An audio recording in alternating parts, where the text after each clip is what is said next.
evening, everyone. My name is Ward Miller.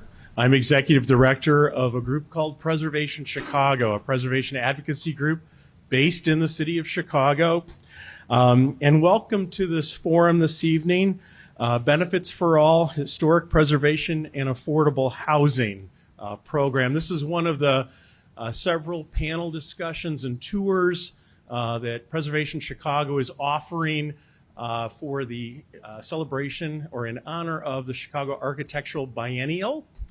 Preservation Chicago is now in its 18th year, and we've been instrumental in saving a number of public housing projects, particularly Lathrop Homes on the near northwest side.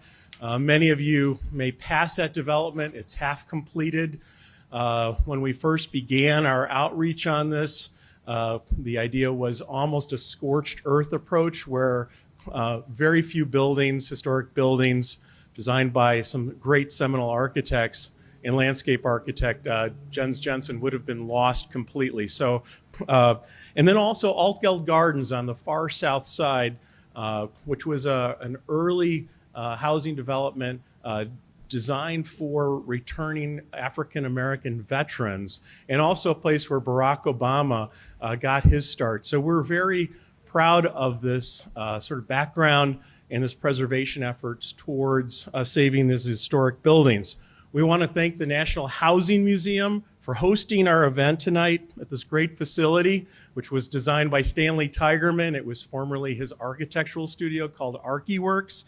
And it's the only institution devoted to telling the story of public housing in the United States. Its mission is to preserve, promote, and propel the right of all people to a place where they can live and prosper, a place that they can call home. We also want to extend our special thanks for everyone attending this event this evening and all of our panelists, Alderman Brian Cicho Lopez, who will be joining us shortly, Dr. Winifred Curran, Alyssa Freistake, and Peter Holston. And also a special thanks to our funders that make these kinds of programs free and accessible to all. These organizations help support us, a 501c3 organization, and we're grateful to the Richard H. Driehaus Foundation, the Alphawood Foundation, the Mary Ellen De Matteo Foundation, the Nielsen Family Foundation, the Riva and David Logan Foundation, the Tawani Foundation, and the Lake Effect Foundation for their support of our mission and our programming. And finally, thanks to the people associated with CAN TV for live streaming this event, which will be hosted on our website later this week. So thank you for attending.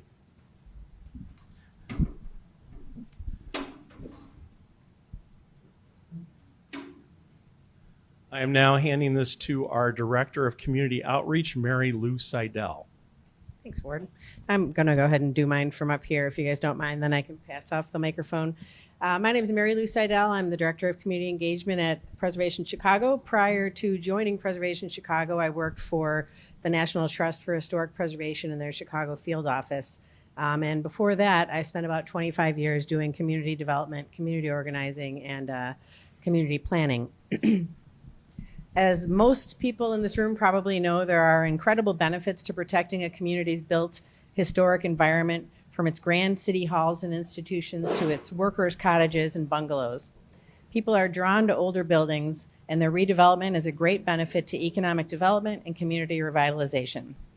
But how does preservation, and most particularly historic districts and landmark districts, impact affordable housing? Does historic preservation contribute to the loss of affordable housing? Does it promote affordable housing? We hope to get to some of those answers tonight at the forum, but more important questions we hope to ask and answer here and think about here is, how can historic preservation movement, what can we do to support the growth of affordable housing and ensure that existing housing that is affordable in the area is best retained? We will be exploring what tools we now have to accomplish these goals and what new tools we need to do more. The preservation community needs to further grow its collaboration with affordable housing advocates to build strong, healthy communities that tell the rich history of Chicago and how we got to where we are now. I am going to go ahead and read The bios of each of our panelists, Alderman Byron Sigcho Lopez is on his way, but we will introduce him all the same. Byron Sigcho Lopez of the 25th Ward came from Ecuador on his own as a teenager. He attended Cumberland University in Tennessee on a soccer scholarship and graduated receiving the President's Honor with a bachelor's in mathematics and business administration. He received his master's in economics and currently is a PhD candidate in the urban education policy at the University of Illinois at Chicago. He settled in Pilsen upon completing college. As a volunteer soccer coach in Pilsen, Byron became politically involved with the then mayor when the then mayor threatened to close down the public schools that his students attended. As an adult bilingual education teacher, he worked with parents and teachers in the community. As director of the Pilsen Alliance, Byron was a leader against the struggle against gentrification and displacement. Advocating for affordable housing and health care, fair taxation of local small businesses, democratic community-driven zoning, rent control, great neighborhood public schools, and social, economic, environmental, immigrational, and radical justice are some of his passions that he continues to fight for as the alderman of the 25th Ward. Dr. Winifred Curran, on my first person on my left, is a professor and chair at the Department of Geography at DePaul University. Her research focuses on understanding the effects of gentrification on the urban landscape, looking at labor, policing, environmental gentrification, and the gendering of urban policy. She is the author of Gender and Gentrification and co-editor with Trina Hamilton of Just Green Enough, Urban Development and Environmental Gentrification. Her work has appeared in Urban Studies, International Journal of Urban and Regional Research, Environment and Planning, Urban Geography, and Local Environment. She was a Public Voices Fellow with the Op-Ed Project, with op-eds published in the New York Times, Daily Beast, and The Conversation. She received her PhD from Clark University. Alderman Byron Sigcho Lopez, we just introduced you, and it was great. Everybody loved your bio. The applause, it just, did it blow out your speakers? I'm not really sure. Alyssa Freistek is next to Dr. Winifred Curran, is a research and data analyst at Place Economics, a Washington, D.C.-based consulting firm that studies the economic impacts of historic preservation. She is a recent graduate of the School of the Art Institute of Chicago's Master of Science in Historic Preservation, where she was the inaugural recipient of the Menkoff Family Fellowship in Historic Preservation. Her thesis, Small But Mighty, Combating the Affordable Housing Crisis Through Small-Scale Historic Rehabilitation, explored the ways in which affordable housing is being created and preserved in Chicago's older and historic buildings, while also putting forth recommendations on how this aim can be better achieved. Alyssa holds a Bachelor of Arts in Architectural Studies, as well as a certificate in Geospatial Analysis and Visualization from the University of Illinois at Chicago. And then Peter Holston, the president of Holston Real Estate Development Corporation. In 1975, Peter founded Holston Real Estate Development Corporation, which has since grown into a team of companies including real estate development, property management, construction management, and social services. These companies are linked by a mission to profitably develop affordable mixed income and mixed use housing by using creative site selection and financing, cost-efficient construction, leasing and sales strategies that are effective in the community, and comprehensive supportive services. Holston Development has developed more than 5,000 housing units and over 500,000 square feet of retail space with total costs in excess of $700 million.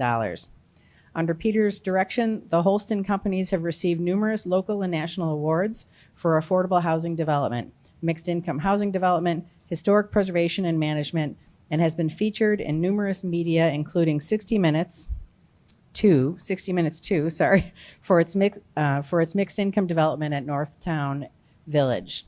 Peter has a BS in mechanical engineering from the University of Wisconsin and an MBA from the University of Chicago. Peter donates his time to numerous organizations, including the University of Wisconsin Alumni Association, the City of Chicago Affordable Housing Task Force, the Chicago Rehab Network, the Chicagoland Apartment Association, and the State of Illinois Housing Task Force. With that, Alderman Byron Sigcho Lopez, I will pass the microphone to you if you'd care to talk some about your experiences with historic preservation, the process, with the city of Chicago and its impact on the Pilsen community and some of your concerns about that process going forward. Thanks. Thank you. You can sit or stand. Preference. Yeah, I'm not sure what is easier or what's better for the camera. Okay, so it's okay. I should have stand is better standing, right? Well, afternoon. I apologize. My apologies for being late. It's been a tough week with the budget hearings and a strike and a lot of other stuff, but it was really great to be here. This of preservation is obviously one that is very that's close to home. Obviously, we have a historic preservation proposal, a landmark proposal in Pilsen. Also, Pilsen is already a historic district, and so there's a lot of other historic and iconic communities like Chinatown. There is also a very traditional, iconic community in Chicago. The issue obviously is always that the proposals or the ideas don't come from the bottom up. Unfortunately, keeps coming from the top down. And that's unfortunately a legacy that we have to address and we continue to address. Because when we can talk about historic designations with landmarks, we have to talk about people. And for that, the issue and the big elephant in the room is and continues to be affordable housing. So the historic preservation efforts have to be much larger than discussing the issue of the buildings, right? I tell you that obviously you will see the contradictions today in Pilsen, where at the same time that we are discussing a proposal for a landmark, we are not talking about one of the biggest landmarks, which is St. Adalbert. St. Adalbert Church is a landmark, yet is not included in the landmark proposal. And when we see the church being sold to the highest bidder without a process, right, we have to really question what this is truly about. So we have continued to push for a comprehensive approach to have an affordability housing plan, to have a comprehensive historic district proposal that really puts at the center the protections and preservation that we want to have, which is a preservation of culture, of identity, of the social fabric that unequivocally has to include the people who live in the community. And that is the same for Pilsen or Chinatown or whatever community it is. So right now, the issue that we continue to see is the inconsistencies that we see in policy, that we have to talk about what's happening in historic sites like churches that today are going to go for sale. And the future of the churches is, of course, part of the conservation and preservation efforts. And we must have an honest conversation about what it looks like. So that's what one of the first decisions that we made after we have talked with Archdiocese about the importance of the site was that this wasn't going to go to the highest bidder. I don't think that is the desire of the parishioners or not the community residents to have that site just to go for the highest bidder or turn into condos. It's a beautiful, if you haven't seen it is a landmark. The towers on its own, many architects that have seen it. So we rezone it. We are today discussing that, and I think that we want to win because that's the ethical thing to do. And we will have an open conversation about a larger plan that includes also what's happening with these sites, how we can preserve the structures, the beautiful buildings that we have, at the same time as we talk about how we preserve and the most essential and critical element, which is the beautiful people of the community. So for that, we need also affordable housing, and I do think that we have a good plan that also will have to do with how the mega projects, we do have a big mega project in our district, which is the 78, that has a commitment to fulfill to the community in exchange of that $1.3 billion that they took, right? There has to be public accountability and also has to be an effort to build affordable housing, green space. There's so many things to discuss, but all these issues are interconnected. If we don't talk preservation in a more bigger narrative, my concern is that we will continue to see what we see: more segregation, more displacement, and beautiful communities like Pilsen gone in the blink of an eye. And that is not something we're gonna just take as the norm, because there are things that we can do. Outside of that, obviously we see the planning around it, the contradictions of having a historic district landmarks, but also approving taverns and approving other moratoriums and all sorts of stuff in complete contradiction of a historic district and landmark. So we want to talk about economic development, affordable housing in a much larger and an interconnected way. That's how we're truly going to preserve communities, and we're going to start, and we don't see sometimes the beauty that we have. The Chinatown community, Pilsen communities are, internationally renowned communities because they have resisted, they have preserved themselves for many, many reasons because of community organizing and leaders who care deeply about this. That's what I insist that the change and these efforts have to go from the bottom up and not from the top down. Because, despite, and there's great experts, and I see some great people from the Preservation Chicago groups, they're great friends. We work together, and we're not always gonna be in agreement, but one thing that we do have in common is that we do care, and we do have open conversation. We do have a dialogue that puts these complex issues at the table. I do think that we have enough people in the room. We have enough experts, but we also have beautiful people and the community that we have to preserve.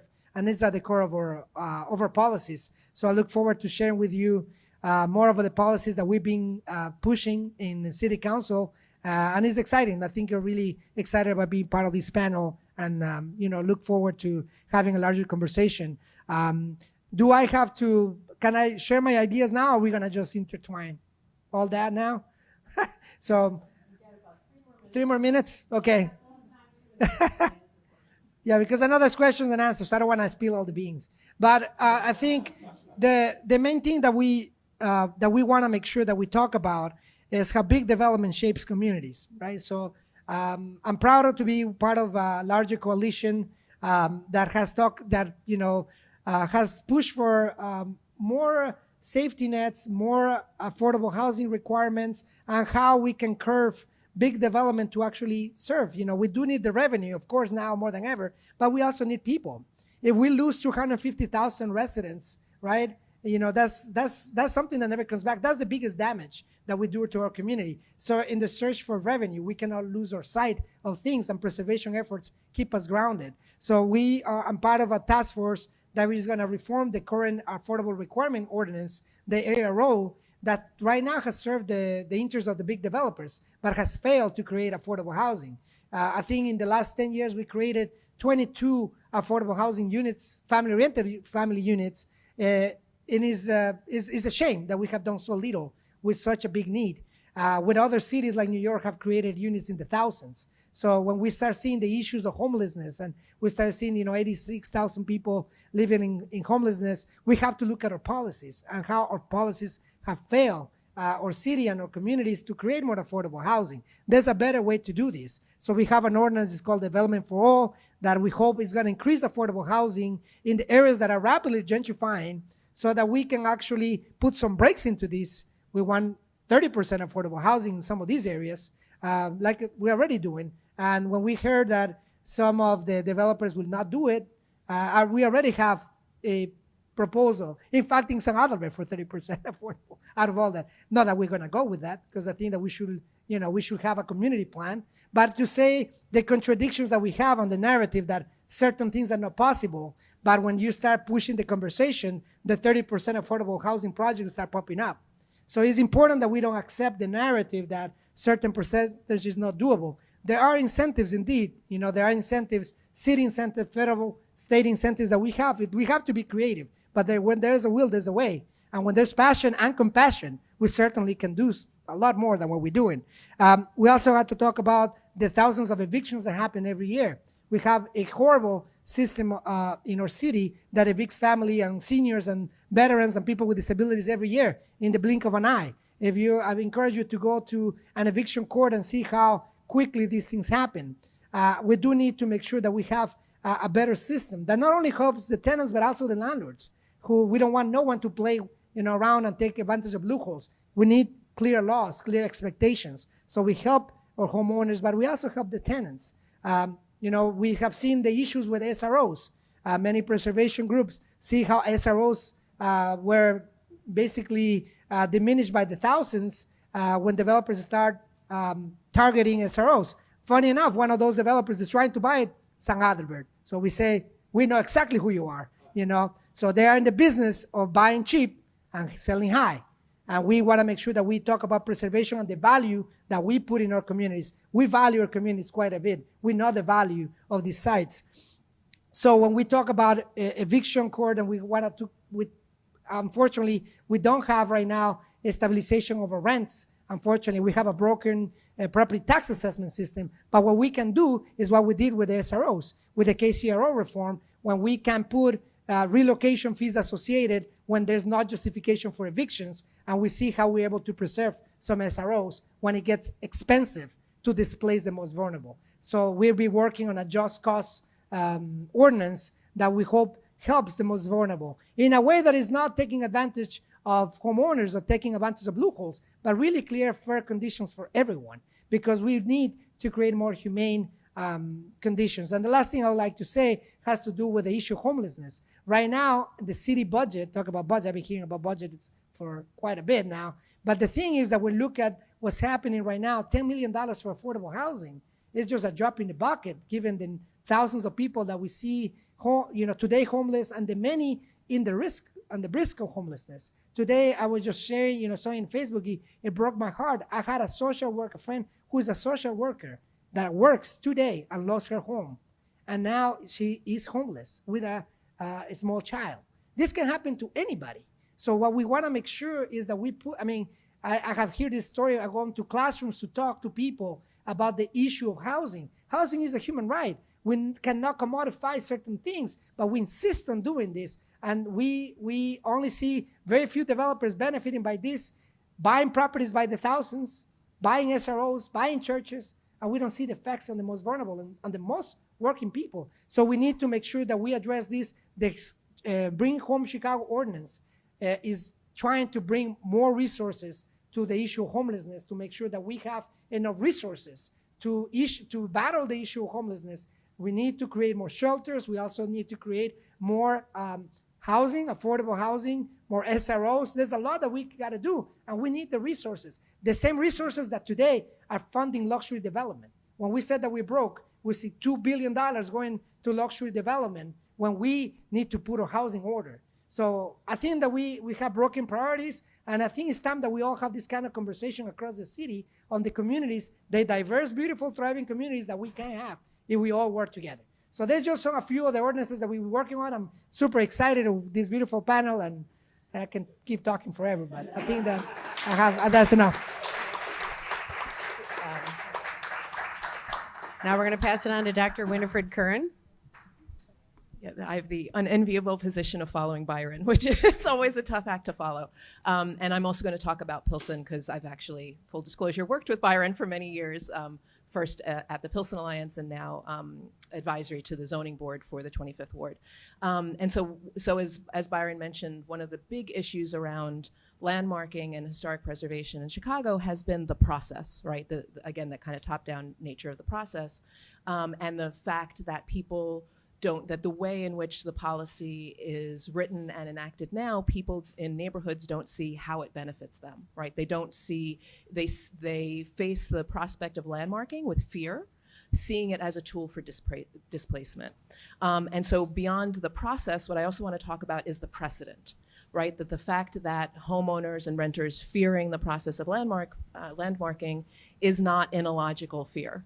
Right, that the history in the literature of preservation and landmarking has been that landmarking has done just this, that it, despite all sorts of community groups' calls for the preservation of community rather than buildings, and the preservation and building of new affordable housing in the face of landmarking status, that most cities ignore that part of the equation, do the landmarking, and are then surprised in the long run when what they see happening as a result is an increase in property values, right? That we have to recognize the fact that the fact of landmarking creates a kind of cachet for certain areas, especially when it's done at scale. So that's the other thing I want. So precedent and scale are my sort of two things.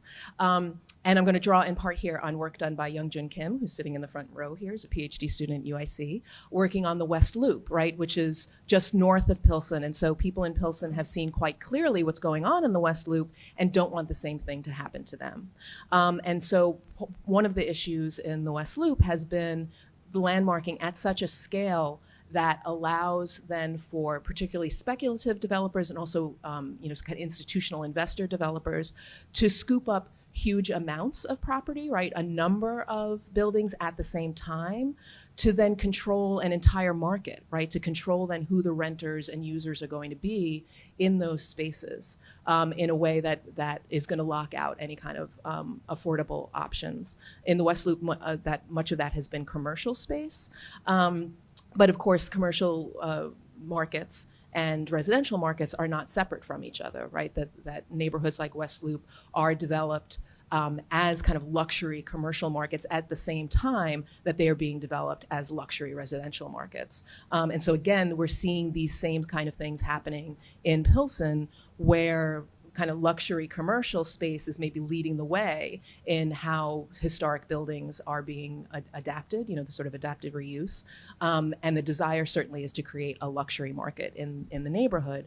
And so when the landmarking district was announced in Pilsen, and again, the way it emerged in Pilsen was that because 3 buildings that would be in the district, the owner had applied for a demolition permit, and that permit was denied, but then that triggered this 90-day process that if the city was going to declare the district, they had to do it within 90 days. And the community was shocked because all of a sudden they're asked to make this enormously huge decision, and they have no information with which to make that decision, right? That after many years of continuously fighting for more affordable housing, and indeed previously advocating for preservation as potentially a tool for affordable housing preservation right around 2006, the city wasn't interested then, but now that the market is clearly there for a kind of a luxury preservation historic product in Pilsen, that's when we see the city get involved at a time when many long-term homeowners, especially in the neighborhood,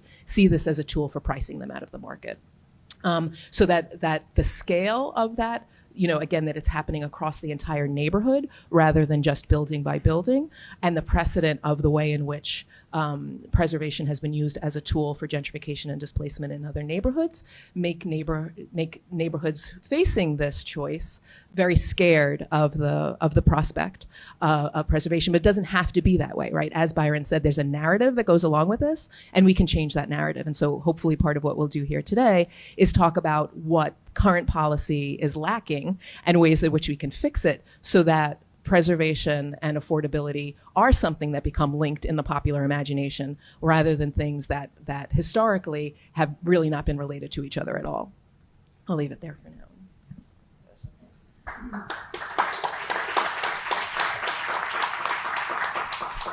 Yeah, so I'm glad that you brought up the issue of scale, because a lot of my research has been a little bit more in the small scale, 2 to 4 flat kind of arena. And the first distinction that I want to make when we're talking about these small scale 2 to 4 flat buildings is that we're really talking about naturally occurring affordable housing, right? This is the type of affordable housing that doesn't rely on subsidies, but rather the owner's ability to rehab and maintain their buildings in an economical manner.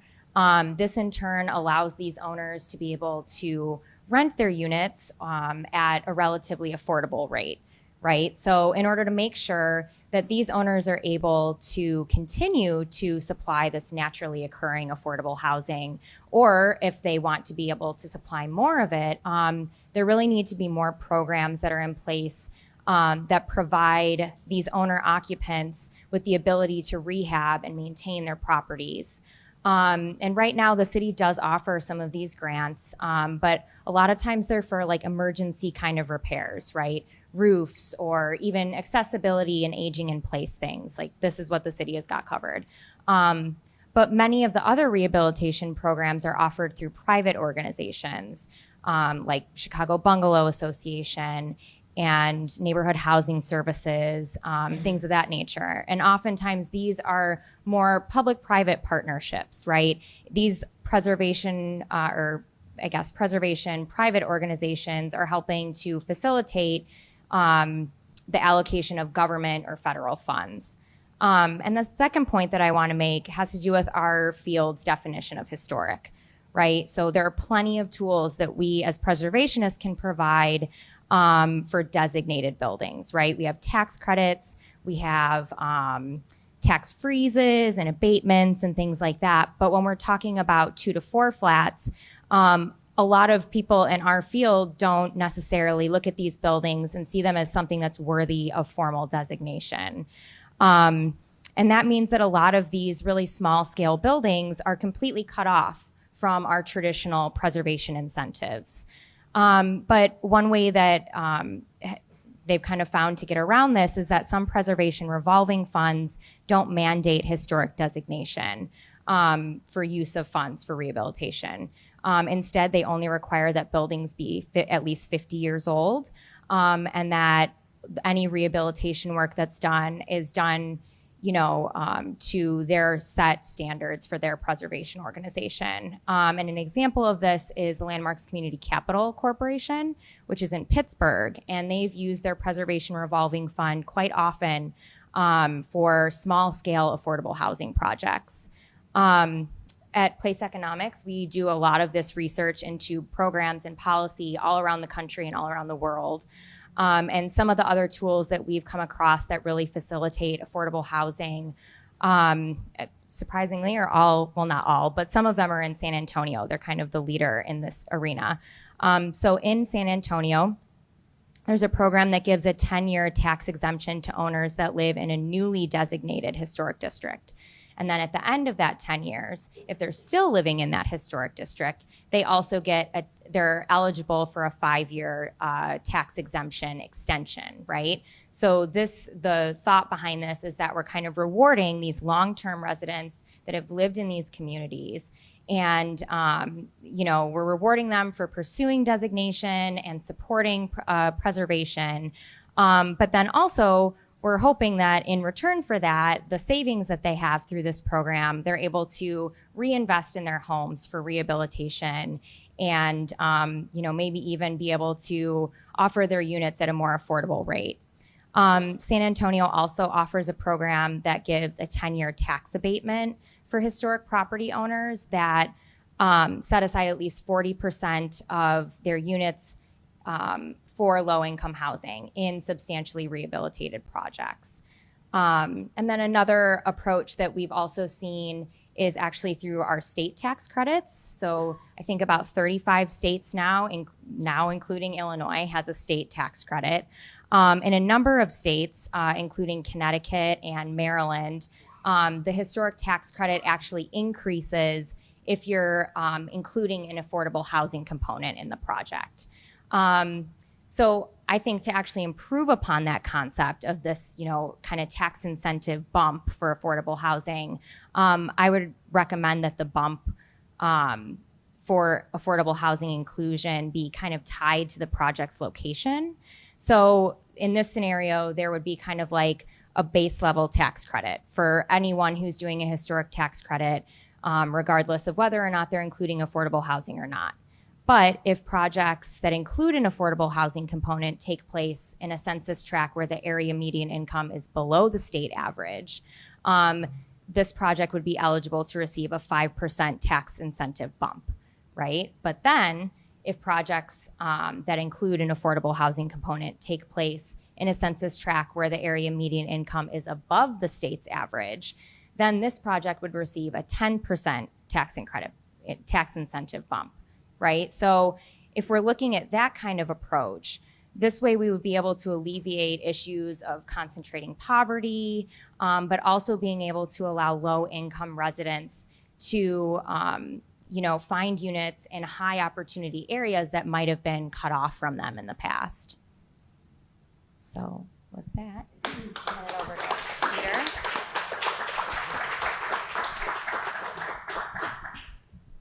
Thank you.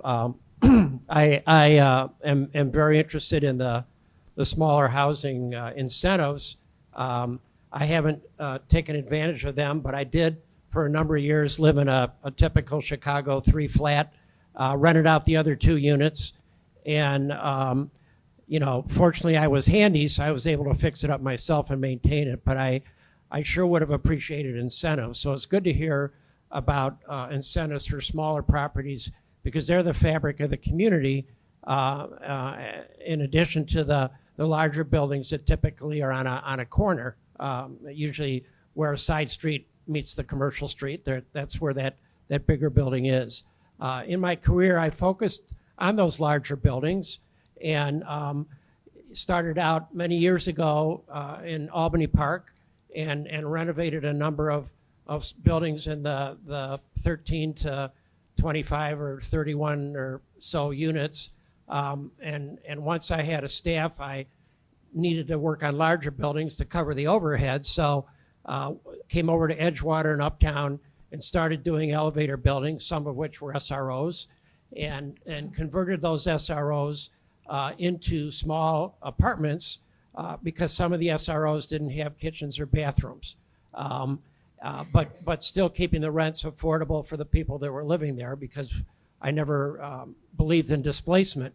A large project that we're going to be undertaking next year is the Lawson YMCA at Dearborn and Chicago Avenue. That building has 583 units. We're occupied about 500. The construction is going to take about 2.5 years.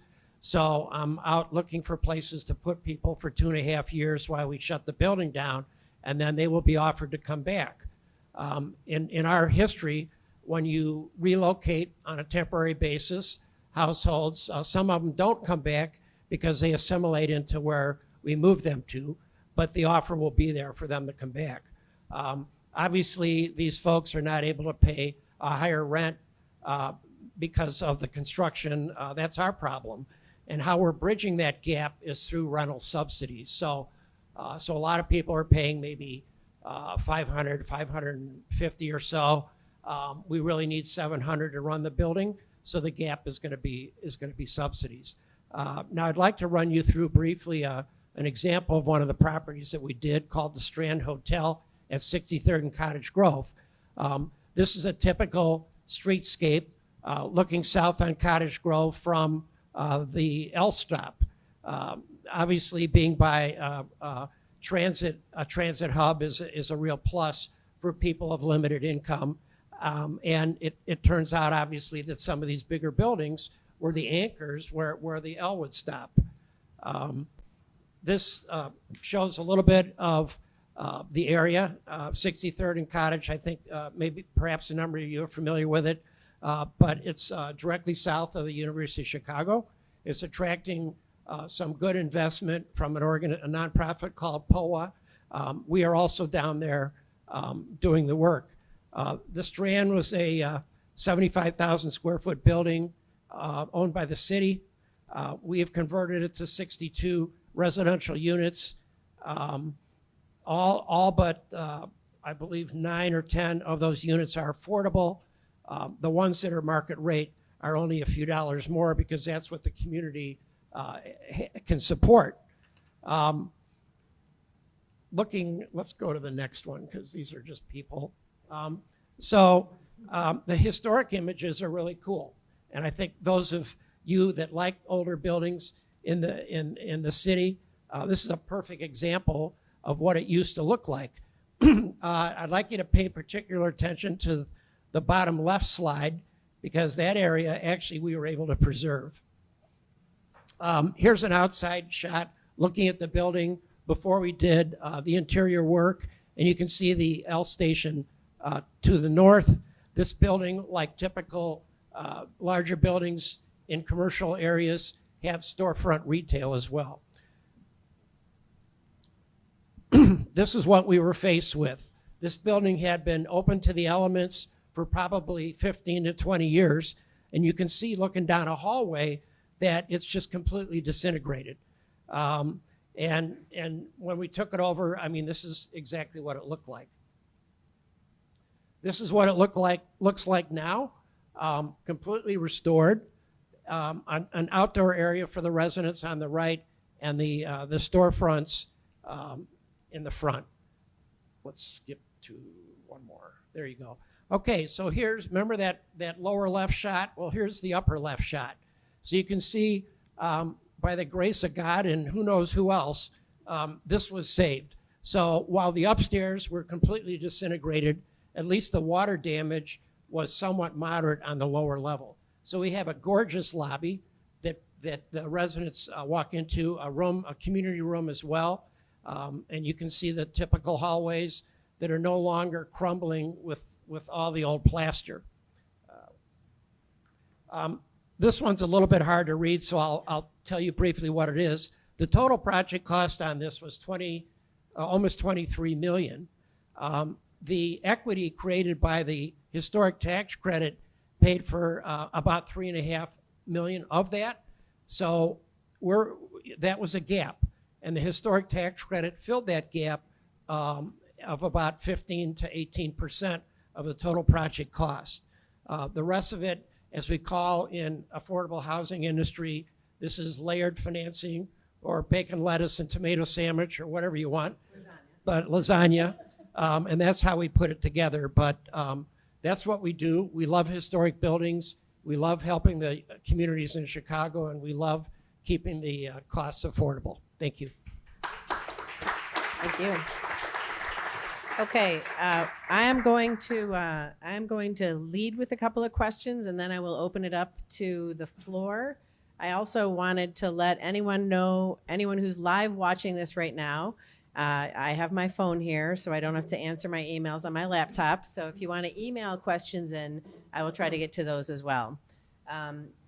One of the, Byron, I thought you brought up a really good point of $10 million being allocated for affordable housing when we offer $1.3 billion subsidies to for-profit developers. And in this era of a lack of resources or challenges with resources, how could we reallocate funds to better serve affordable housing in general, and in particular, affordable housing in historic districts or in historic neighborhoods? Thank you. And I'll try to be brief because it's a really good, long question. But I think I think Peter basically showcase, right, of the kind of resources that are available, right? I think TIF dollars should never be allocated, right, in areas that are not blighted. That should not be even allowed, right? That it has continued to be a slush fund for political purposes is something that we should really continue to challenge, because there is so much need in our communities. Talking about, I think Peter mentioned a great. I mean, I was looking at the list, right? It is great to have transit-oriented development, right? Because usually transit-oriented development, right, serves a lot of working people, right? You take the train, but unfortunately, transit-oriented development, a lot of these incentives are used for the wrong reasons. And, we go back to having bigger problems, right? When we have not good planning, right? When the resources don't go to blighted areas, to historic districts, and goes to create more luxury housing, right? We live in a vicious cycles where we don't put incentives where they're supposed to be. I, for instance, love to get Peter's perspective, right, on the issue of St. Adalbert, right? Like, how can we create a site, right? Because in the past, right, one of the issues that we have in areas like Pilsen or like Chinatown, where speculation takes over and now the land is impossible to acquire, right? However, there are opportunities out there, right? You just showcase in detail the opportunities that is possible, right?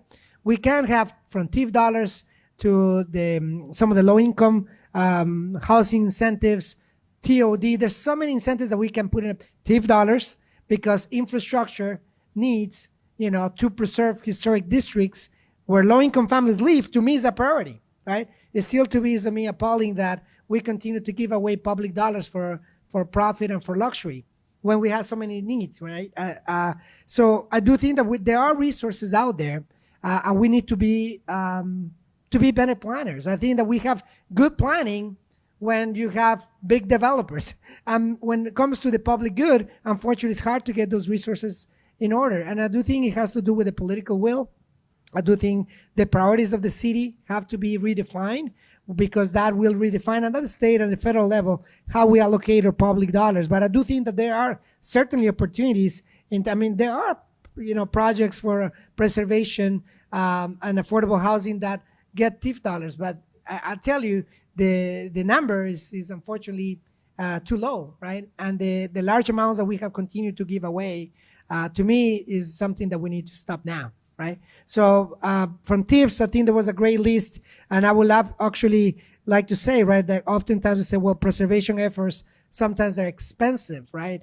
And that's again a narrative, right? I think that I think you just, Peter, kind of show that's not true in one example, but also we need to have a better system. Unfortunately, right now with the political system that we have, we continue to have big money making decisions, big developers, and unfortunately politicians who are in their pockets just zoning decisions and all that do not allow for this to happen. But I definitely would like to make a public invitation, Peter, to look at some other site, see what we can do over there. I'm really excited about what you did over there. Mm-hmm. This gets down, another question quickly, maybe for Alyssa, because with place economics and some of the cities you studied I did read your thesis. It was amazing. If anybody can take a look at Alyssa's thesis, it's pretty remarkable case studies of other cities. And I think it was Newburgh, New York, had a lot of great programs. But what do you think, or what have you found in your studies with place economics of making it really expensive to demolish buildings in a city? Making the demolition fee really exorbitant, and if somebody does choose to go through with it, then that money goes into a fund to support housing preservation. I think it's in San Antonio. Do they require every demolition permit has to go through a city review, an extensive city review, and not just the orange or red rated buildings? I'm not familiar with the demo review process. I'd have to brush up on that in San Antonio. But yeah, one option would be, to possibly, and this is something we've explored through some recommendations, is that, if we're looking at older building stock, and even going as far as saying, maybe buildings that aren't designated, but just older than 1960, say, or older than 50 years old, those buildings could possibly have, a astronomical, maybe not super astronomical, but like a $3,000 demo fee, right? And then possibly that money that's not costing the city anything. Obviously, we hate to see those buildings coming down in the first place, but if they were to go into a fund that is, specifically geared toward creation or preservation of affordable housing, I think that would be an amazing tool that we could use, and that, again, it costs the city nothing to collect fees, Do we have any questions in the audience, Alan? If you want to go ahead and say your question, and then I'll repeat it into the microphone if it's directed particularly to a person. There's a whole bunch of stuff. I'll try to be brief like the ultimate. First of all, I think the combination of tax credits, as Peter said, for architecture really helped the issue. So I think we all got to work together to do that. And I hope you guys get together on that. Number two, on the 30% ARO, I'd like to get this is not my question, get your opinion on making it all on site. Because one of the things seems that big developments they go and they build a big project and they don't do them. That's the other thing, is what I've heard is these off-site affordable units never seem to get built. So, but my biggest point is, what I think is very important, is the idea of a long-term homeowner's exemption or freeze early in the process. So, Alderman Maldonado is now trying to catch up with the 606. It's way too late. You really have to look at how to protect the long-term homeowners who are there. The way to do that is to work with the assessor, who's not very easy to work with. But I think convince them of some of these things. But that is the way to really, early on, before this occurs, to really make it easier for people to stay in the neighborhood And we had a meeting about the CHA project in our neighborhood. One gentleman got up and said, I'd love to charge lower rents, but my property taxes won't go through the roof. And so that's really an issue. So I just hope that the preservation community, the affordable housing community get together and maybe stand up with my notes. I guess the last thing is, and I talked to the Alderman about this previously, about educating people, not in a derogatory sense, but there are so many programs. I mean, now the 78 is providing funding in Middle Village and Pilsen. Well, you want to make sure it's not the developers that are taking advantage of, but the people that live in here for no money. So, as I've given a number of people my little write-up, it's real important to establish communications with people who live there, who maybe don't speak the language, maybe fearful of government. I can understand all those things. To take advantage of these programs so that people, like you said, that is the fabric of the community can stay there and not just have all those programs being, no offense, Peter, the people that understand them take advantage of them. So Great, thanks. That did not sound like a question, but it was very informative. No, that was good. No, and I'm really surprised that example of the Strand Hotel. I mean, what's the maximum layers of financing you've had, Peter, on a development in your history, 45-year history in Chicago? Well, we did probably about 12 years ago. We took on a 400 townhome development in the village of Riverdale, just south of the city limits, that had been built in the 60s for workforce housing for the steel mills. And it was crumbling. It was full of absentee landlords and so on and so forth. And so we were able to take a whole street of townhomes, 90 of them total, and renovate them.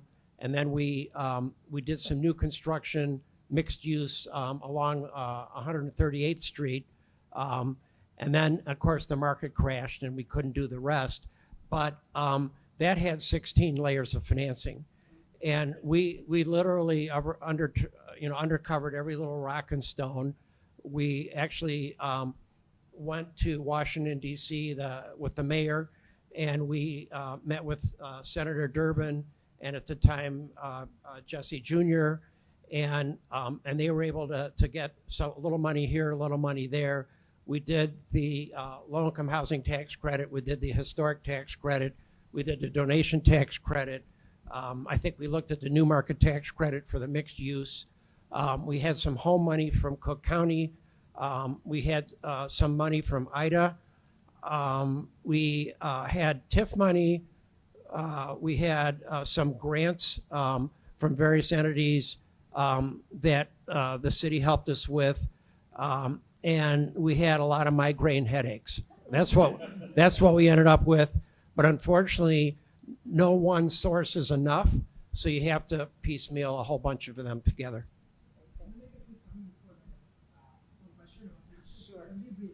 Because it's important.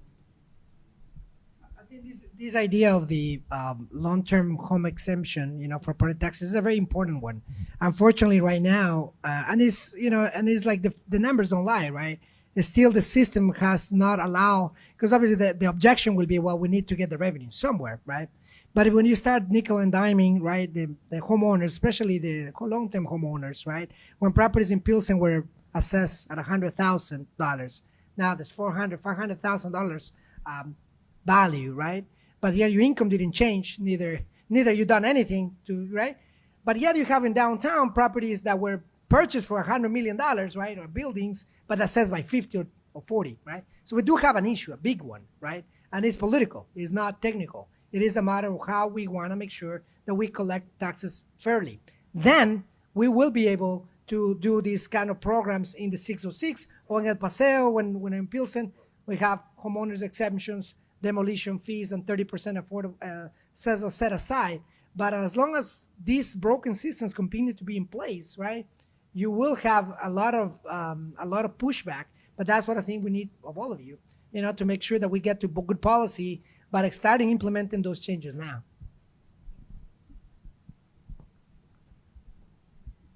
It is really refreshing to have an alderman who talks about the brokenness of the systems that we have. So thank you. That gentleman. So this builds on comments that several of you made, laid the foundation for this, but I want to get a little more specific. Some of the key tools that the historic preservation community has built depend on spending a lot of money in order for the incentive to work. And so, for example, with Class L property tax freeze, I believe you have to spend 25% of the value of the property to qualify for the tax freeze. Historically, have tax credits from the federal government. It typically has to be a pretty significant project with other funding sources in order to make those tax credits work.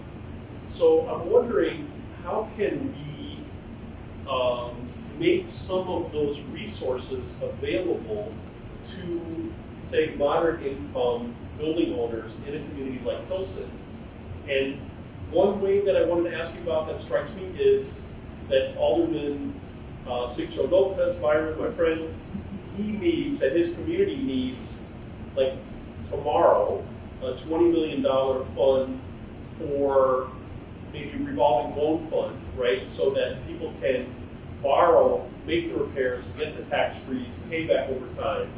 And maybe he needs another $20 million for forgivable loans, right? You loan to a family, and if they stay in the community for another 10 years or whatever, the loan becomes a grant. So part of it is just aligning significant resources, but not that significant compared to what you save in the long term. If you save the cultural and community links of Pilsen. Another thought is, could we make the ARO and could we make landmark status an automatic trigger for the ARO in certain districts? Should we think about that? And finally, is there any city in the country that has taken federal historic rehab tax credits, but instead of doing them on one project, like the Hilliard Homes that Mr. Holston did, like Lathrop Homes, do them across a neighborhood and the city administer the dollars so that somehow the benefit of the tax credit goes out to various property owners? So ideas like that. Want to talk some about your proposal is historic and affordable preservation of 2 to 4 unit buildings. Do you want to speak a little bit to that last point about at least advocating for something like an historic tax credit that could be used on scattered sites? Yeah, so we're actually right now working on a project in Baltimore that is the only city in the country that has a city historic tax credit. So it's basically the same as what a federal historic tax credit is or a state, but it's just at the city level, right? So potentially these people in these neighborhoods could be layering 3 historic tax credits on one project. I haven't seen any other than kind of like land banking, where it takes a little bit more of a neighborhood street by street approach. But that's a totally different tool entirely. But that's a little bit more strategic and on the ground level kind of rehab work. So, yeah. I like the idea of a revolving loan fund for the smaller property owners, the homeowners themselves. I like what you described.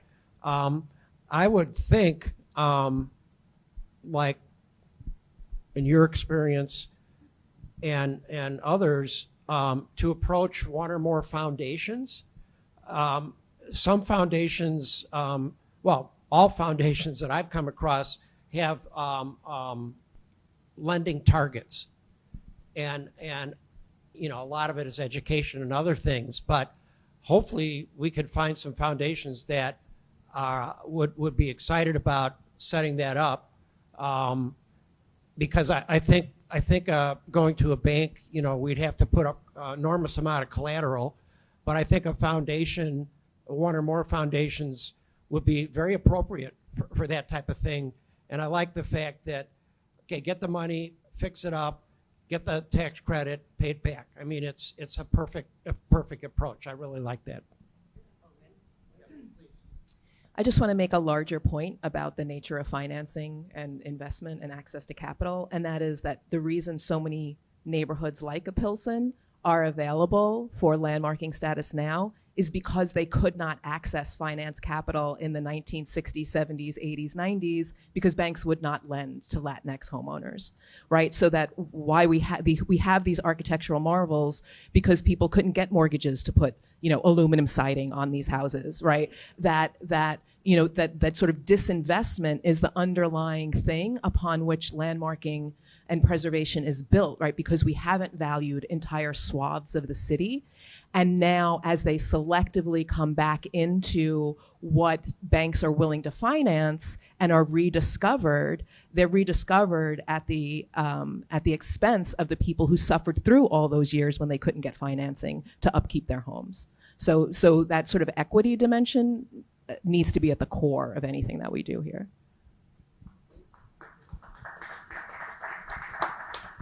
I could listen to you speak about this, Dr. Kern, for hours. Any other questions right now? Anybody have any questions? I have a couple more. I'm going to check the online in a second. I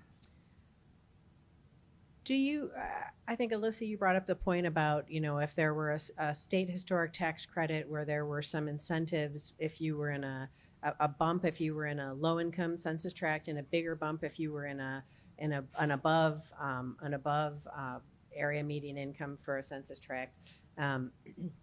Do you think it would be helpful to have tools like that where there are added bonuses? Peter's applied for, I'm sure, Illinois Housing Development Authority funds, and for a while they were really big on incentives for family size units, and then they were really big on incentives for senior units, and how difficult do you think from a policy perspective and again in the spirit of equity, offering incentives that are prioritized for neighborhoods that have this historic fiber and have affordability built into the.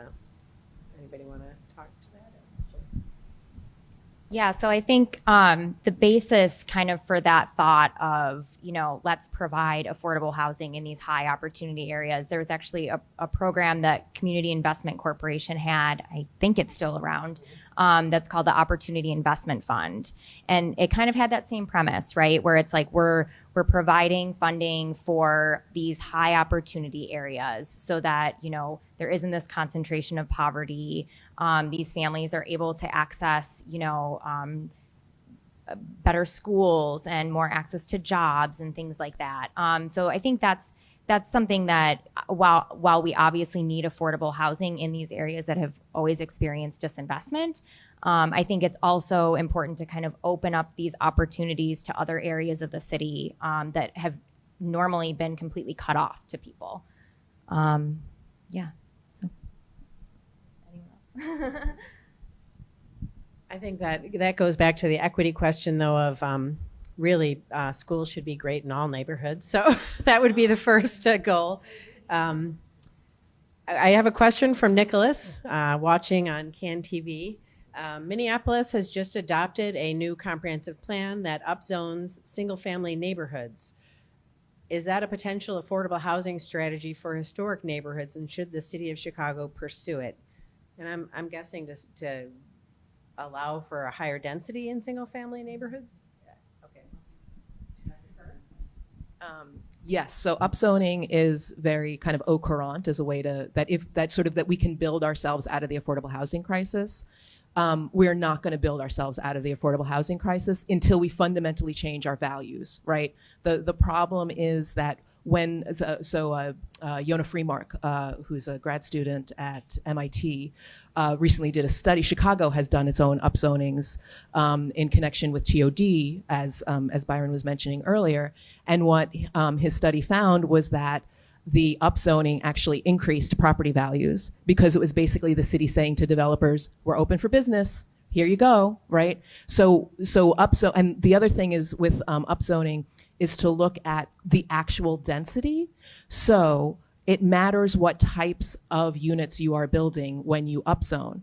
So for example, in Pilsen, one thing we've seen over and over again is talking about, oh, we need to increase the density in Pilsen. We need to increase the density because Pilsen does not have a lot of, buildings above 3 stories.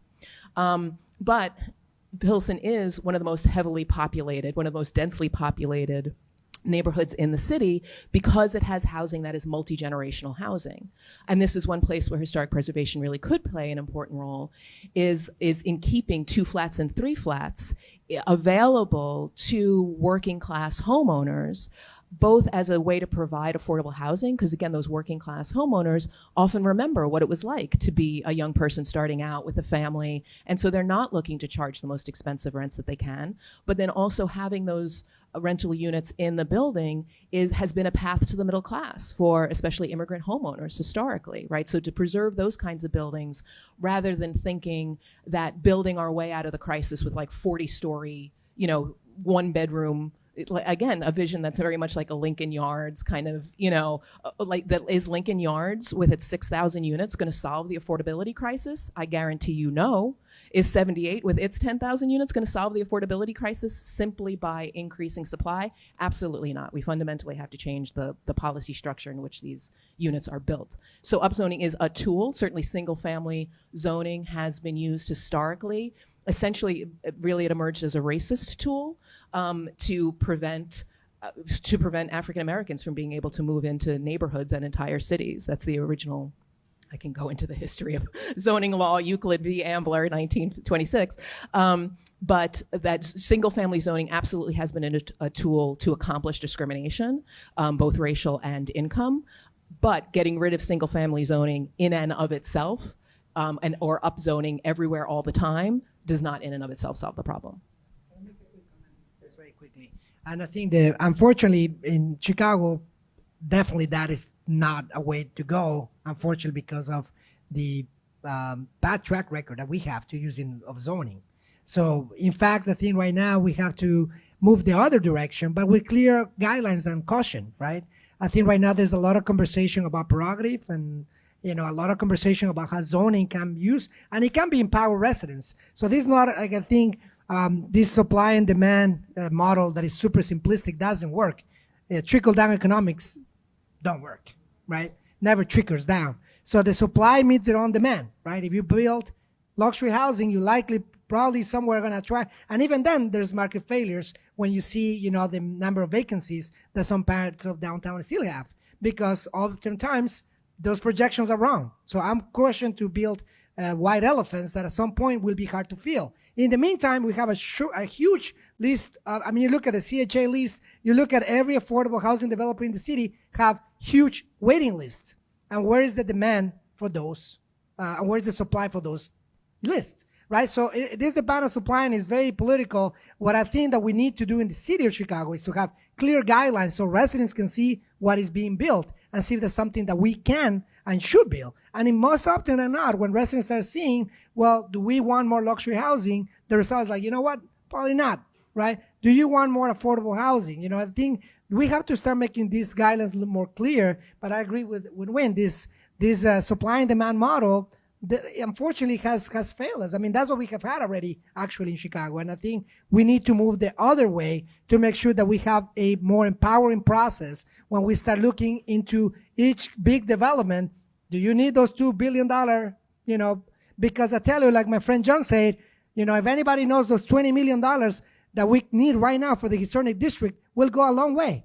We'll help thousands of families with having that kind of, and right now we cannot make it happen because of a lack of funding, the poor zoning decisions that we continue to make. So again, this supply and demand model, it just doesn't work. We do need a better process for zoning, and zoning can make a big difference if we get it right.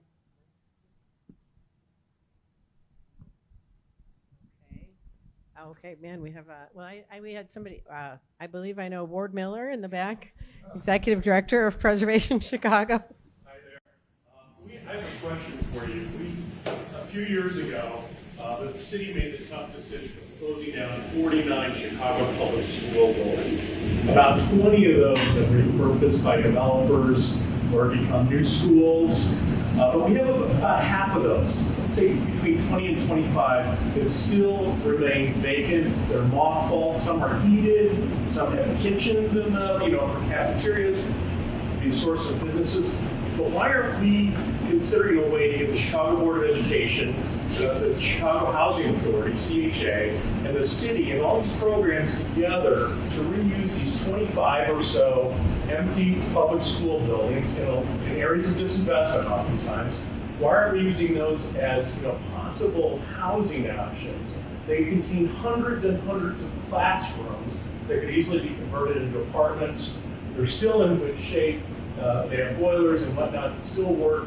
Why aren't we figuring a way that all these agencies can work together with the city?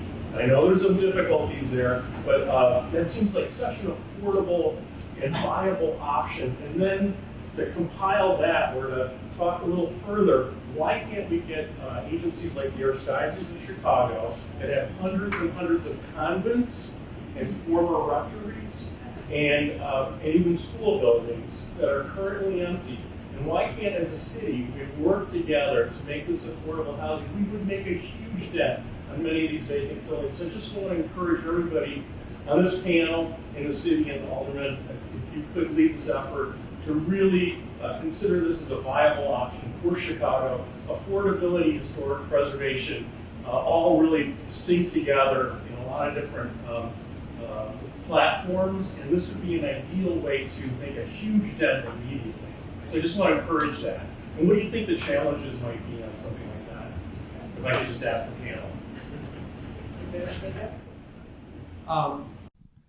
Coincidentally, we're in discussions with the Archdiocese about using some of the convents for relocation sites for the Lawson YMCA, and they're very interested in doing this to see if it would lead to some permanent housing options, because they have unfortunately over 100 sites that are vacant now, and it's just draining them. So you talk about a motivated seller, lessor, or whatever, they are super motivated to do something with all that real estate.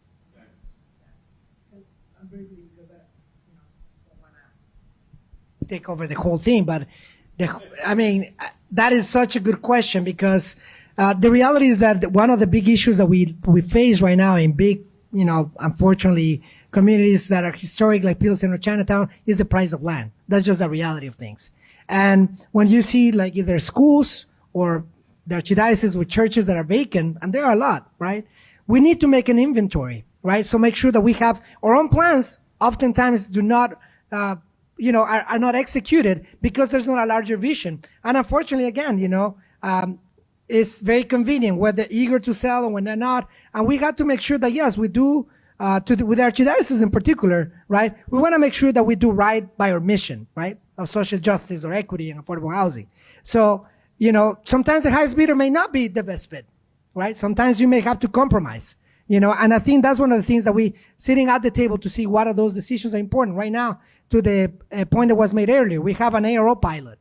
We may have resources, but yet the cost of land, right, may be an obstacle. But there are opportunities. In fact, the archdiocese in Pilsen alone may have another property, another parish up for sale with a parking lot, right? Something that doesn't exist. And we will be able to sit down and say, look, we have a plan. Same with CPS, and you'll believe it or not, it's not that easy sometimes to convince people to come to the table and say, look, this can be a win-win for all of us, but it requires compromise, right? Unfortunately, for way too long, we want to have it both ways. We want to have the highest bidder and whatever can happen. But the reality is that to address the issue of affordable, I think we have an affordable crisis, and I do think that we need to have a comprehensive approach, with archdiocese, with CPS, with the Board of Education, so that we see all these pilot programs, these stiff dollars going to where they're supposed to go. And I think it really requires to hold some of these institutions accountable. The Board of Education, CHA, sitting in $200 million of reserves when we have people going homeless every day. I do think that we can and we should have a larger plan, a larger vision as a city. Yeah, sorry. I just want to add as well. I mean, it's a huge part of our preservation ordinance in Chicago that churches can opt out of being landmarked. And like that doesn't exist in other cities. So I think if we really want to truly protect these buildings, we need to probably look at eliminating that from our ordinance. I think that would be a huge first step. So. Also, I mean, the simple answer to Ward's question is profit, right? That both the church and schools are trying to sell these buildings for as much as they possibly can because they both have different kinds of expenses based on the institutional history. But that's what they're trying to do. They're trying to use this real estate to make money. And I think in both cases, I mean, especially for the church, given theoretically a social justice mission, but also the fact that these have been tax exempt properties. So then there's a site in Pilsen that the Jesuits owned and sold to a private developer for $5 million.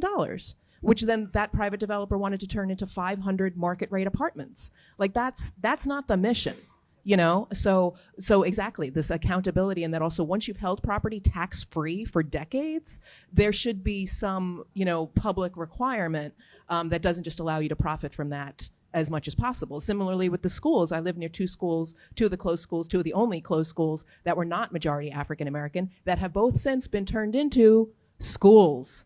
Right? Private schools, right? So it's not like the demand wasn't there. It's if you make good schools, people will go to good schools, right? But you want to sell those buildings for $50 million, so that's what you did, But that's not about what's best for the community or what's best for children. That's about the profit motive. I just think one other thing is that, the churches, it's built by the faithful, if you will, these nickels and dimes. And with the schools, they belong to all of us, and they were also built with our pennies, nickels, and dimes, taxpayer dollars, whatever they were constructed. So really, CPS should hand these over for affordable housing for families, for people that are in need, for students that are homeless in the CPS school system. I mean, it's ridiculous that we have these barriers between agencies. So I just want to encourage that. Sure. Thank you.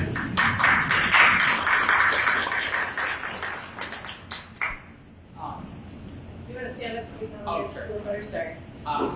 So I've noticed that in a lot of conversations about gentrification, it's been very individualized. Like there are people moving in who are gentrifiers, and I guess I've met a lot of people who have struggled with where do I live in Chicago where I can live in an integrated community but not feel like I am contributing to forces that push people out. So I'm wondering, in all of your perspectives, like what is the role of individual renters' decisions, or I guess renters and buyers' decisions, in preventing gentrification? Like, are there certain places of the city where someone with certain racial or economic privileges should not move because they will destroy that community through their individual decisions?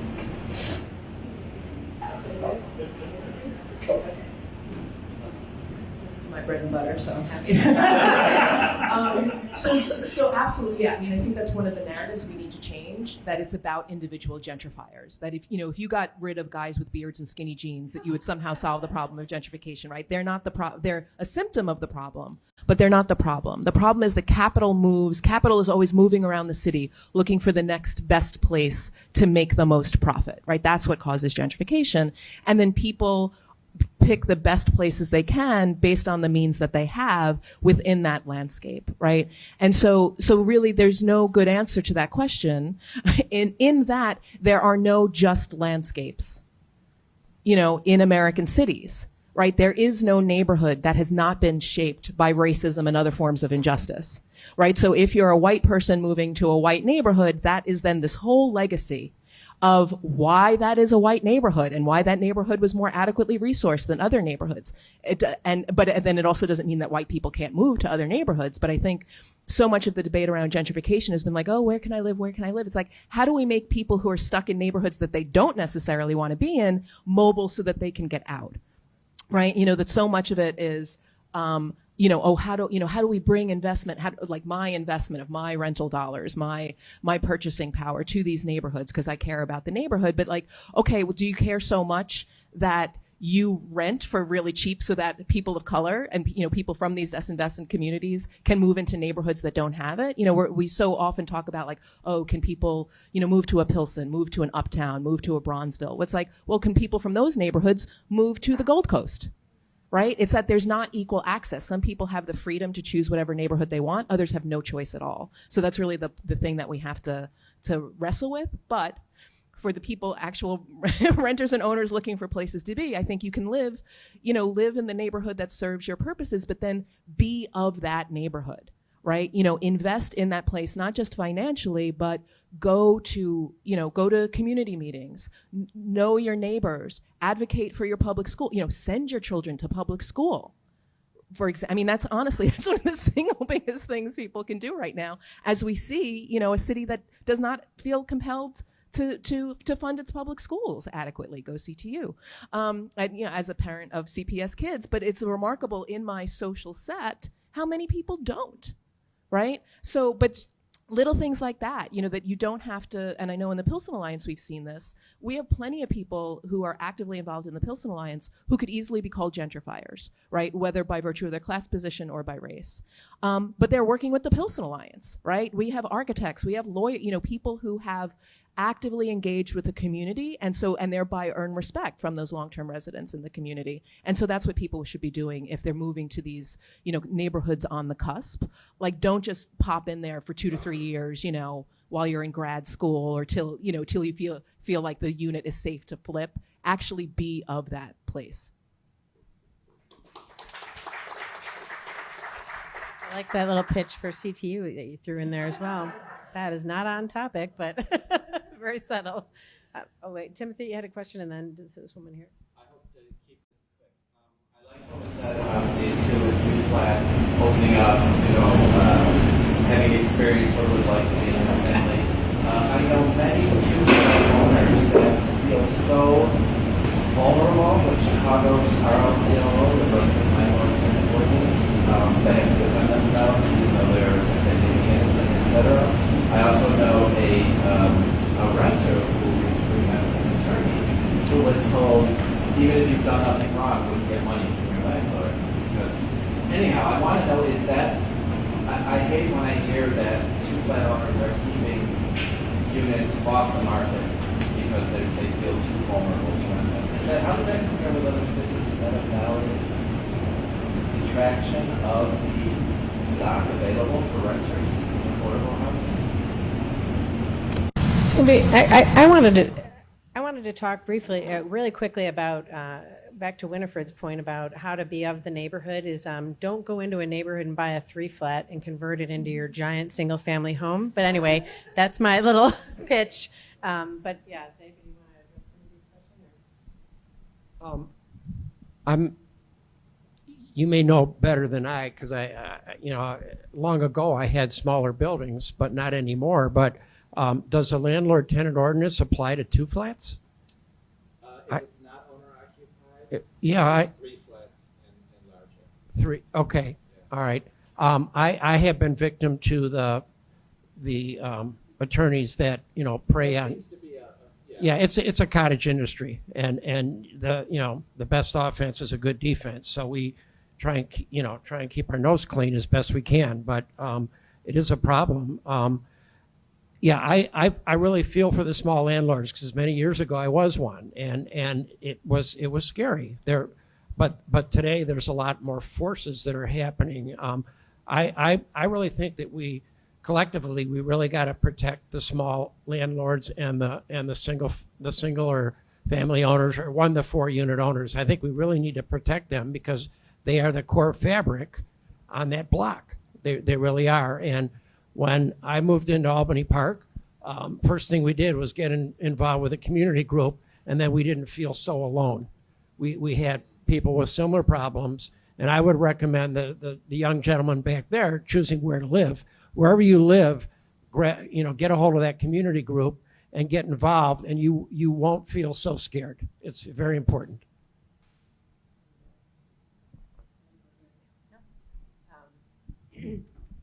As co-chair of the Board of Housing Action Illinois and as a fair housing advocate, I would also say, though, that things like the Just Housing Initiative that passed recently that allows former felons and former felons to have access to housing is an incredibly important housing as a human right policy that we should all stand behind. And there's ways to be a landlord that can screen your tenants without without discriminating against them because they did something wrong 15 years ago that maybe isn't even a crime anymore.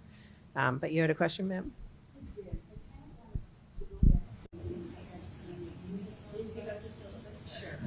I wanted to go back to something that you had talked about. And that was that when you move into the neighborhood, to take advantage of what that neighborhood offers, the public school and so forth. And I kind of want to maybe get a better picture of why people aren't doing that. Is it because the schools in those areas are not attracting teachers that parents feel is most beneficial to their children, and that they're better off in private schools? How can we improve on that to make that draw so people really become part of those communities and use the resources that are available to them there? Because obviously there's an inequality there, a breakdown. And as you said, even in your social circles, you see that those parents are not sending their children to those public schools.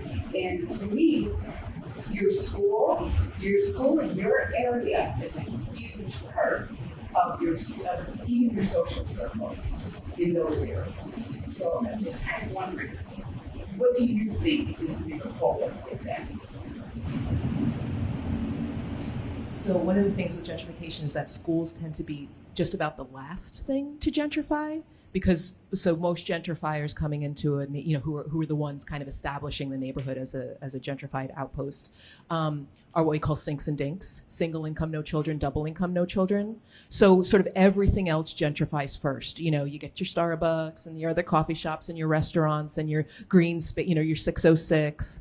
The type developments, these sorts of things. And so the schools come last, so that you have this fairly well-off, even people who stay, and if they've been in the neighborhood for a while before having children, and they haven't really paid a whole lot of attention to. I think that's the other thing, that sort of only parents care about schools, and that we need to think much more long-term than that, which we have not been in the habit of doing. But so the schools are the thing that gentrifies the least, is the last thing to go, because it's only when people's children are coming up to school age that they're like, oh, this is not, what we're used to. And that because we do have this legacy of just really severe disinvestment when it comes to schools, that gentrification has also helped to foster, because how many schools in Chicago make up that difference is with your friends of groups.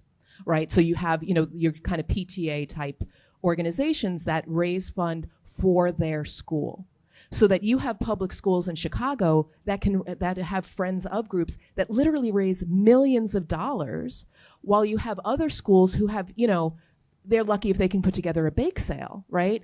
So that built-in inequity, like there really should be, like any additional fundraising for schools goes to the entire system, not just an individual school, for example. And also to recognize the excellence that is in that is in CPS, thanks to the CTU. But again, there are plenty of stories of. I have a friend not in Chicago who sends her children to a very fancy private school, and she was telling me about these wonderful projects that her children were working on, and how great the school was, and how much she loved it, and how it was worth the tens of thousands of dollars that she's paying for it. And so she's describing this project to me, and I was like, yeah, my kids do that. Which they were. And so, that again, if you give a school adequate resources, they will do an excellent job. But if you give them too few resources, and then those schools are populated by traumatized children with, again, no resources in the school to deal with that trauma, so the school is supposed to solve every single problem, there's just no way to do that. So again, it's this larger structural issue, but it certainly helps if people with resources are then investing in those institutions. I'm just going to add one thing, and I'm going to have to leave earlier because I have another event. But what I would like to say that in the schools, and that's what this fight over schools is so important, because CPS, unfortunately, previous administration has looked at education as an expense, not as an investment. And that is a fundamental difference, right? You look at the number of families that go to the suburbs looking for good schools, right? And then you see, the importance of it, right? So we create good schools for all of us, for everyone, right?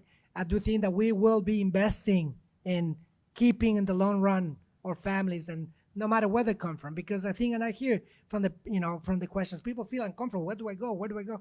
Well, the reality is that we want, all of us want diverse, thriving communities. All of us. We all want good public schools, good public parks. We all want the same things. However, we look today, bad zip code, where you get a good education and where you don't. And that is not acceptable. We gotta make sure that we invest no matter where it is, in the schools. I tell you how planning is so critical. I tell you why I got involved. I was a former teacher. I got involved in this because of schools. When the previous administration tried to close not 50, 130 originally, 50 was the end result. 2 schools were almost close to closing in Pilsen. Guess where were? They were in the more gentrified parts of Pilsen, right? Youngman and Pilsen Academy. I happened to be a soccer coach there. I got involved because I didn't think that was fair. Those 2 schools today, when they were saying, well, underutilized, bad schools, everything, every single problem they'll find, those 2 schools are now thriving. They're doing well, right?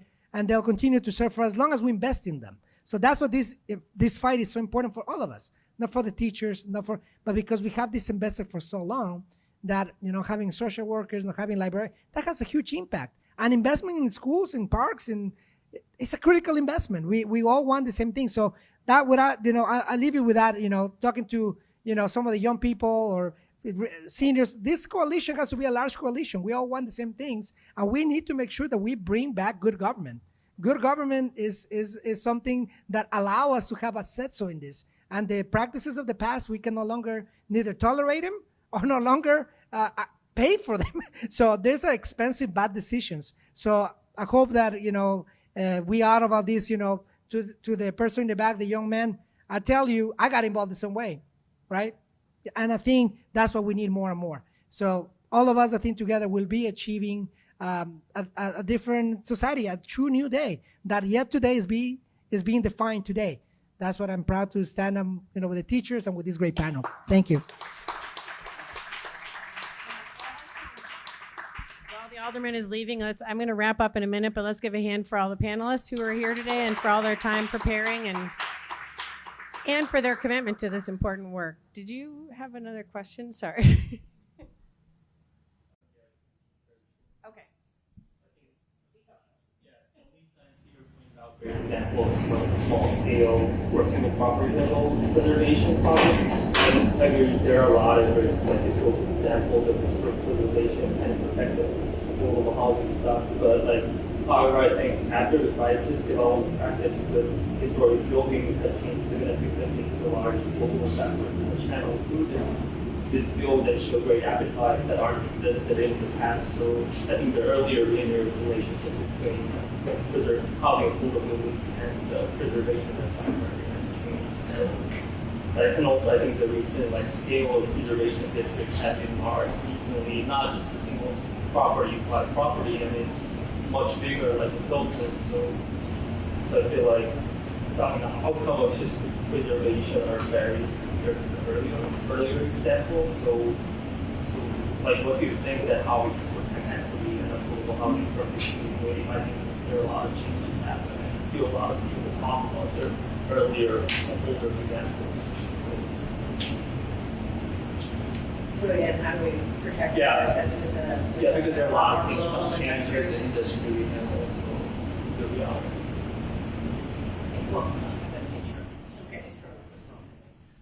But I think this is a problem throughout the housing market, that it's really not about, sort of, again, to the question in the back, the housing market has almost virtually nothing to do with individual homeowners these days, right? That you have these kind of global investors scooping up enormous numbers of properties and thusly creating their own markets, right? New York City is seeing this right now, where institutional investors have scooped up a vast supply of the affordable housing and are actively engaged in the work of making it not affordable.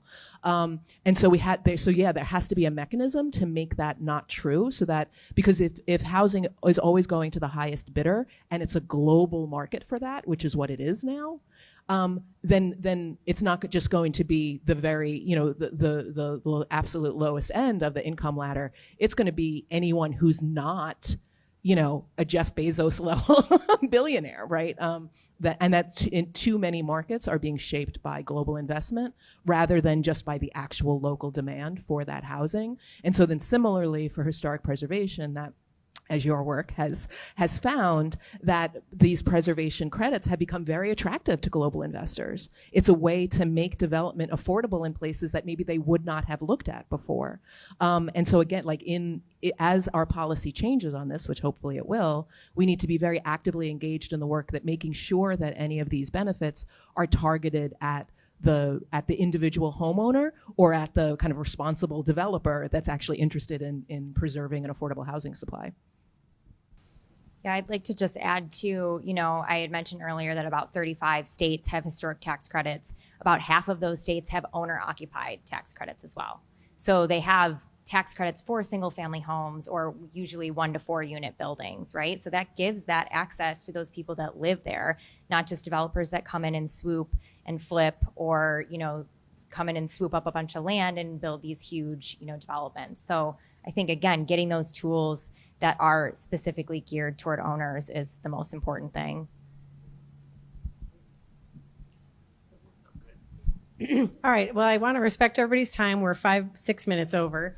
Again, thanks to all the panelists. We have brought up a lot of great ideas. There are 100 more that we could talk about, not the least of which I've been thinking about lately is tying historic tax credits to projects that have some amount of permanently affordable units in them. But I really thank you all for coming and keep coming and having these conversations with us. We're going to continue the conversations and advocacy. We have a lot broader audience within the City Council that can help push these forward. So thanks again for coming.